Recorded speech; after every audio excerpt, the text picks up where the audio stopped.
I think the bullying that young people have to go through now in schools is really rough. I really sympathize because I was bullied when I was a kid. When I was in grade school, I was bullied for being Asian American.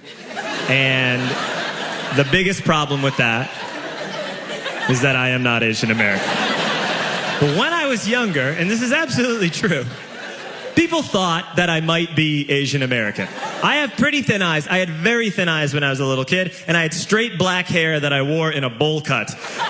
And from the ages of 3 to 8, people thought that I might be a young Chinese person. On the first day that he met me, the guy that is now my best friend, he met me the first day of kindergarten. He went home that night and said, "Papa, today I met a boy with no eyes."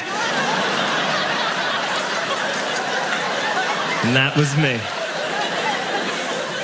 Kids would make fun of me in middle school. Kids would call me a Chinaman, which of the racial slurs has got to be the laziest. That is just pushing 2 words together. No work was done there.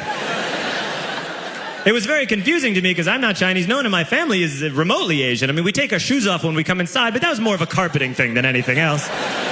Here's how bad it got, though.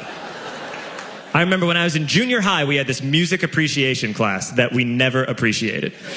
And they took us to hear some classical music once at a symphony orchestra. So we go to a symphony orchestra. In one of these classical pieces, there's a moment where they bang a gong. And every time they banged the gong, all the kids sitting in front of me would stand up, turn to me, and bow like that. Which is some racist-ass bull, but also incredibly well coordinated for a group of 13-year-olds. 13-year-olds are the meanest people in the world. They terrify me to this day. If I'm on the street on like a Friday at 3 p.m. and I see a group of 8th graders on one side of the street, I will cross to the other side of the street.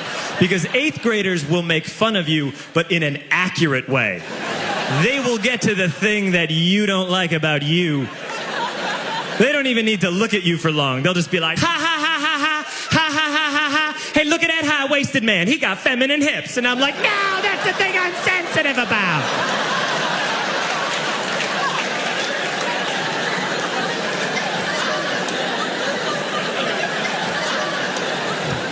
When I was a boy, I was also confused with a woman sometimes over the phone. Because before I went through puberty, I had a voice like a little flute. I was once on the telephone with Blockbuster Video, which is a very old-fashioned sentence. And it is.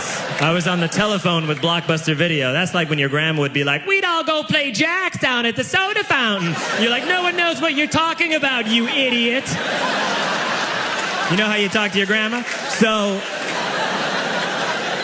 I was on the phone with Blockbuster. I'd called them a couple of times in one day to ask about a movie. And I called for a 3rd time. I said, "Hey, yeah, I was just calling to see if you had Addams Family Values yet."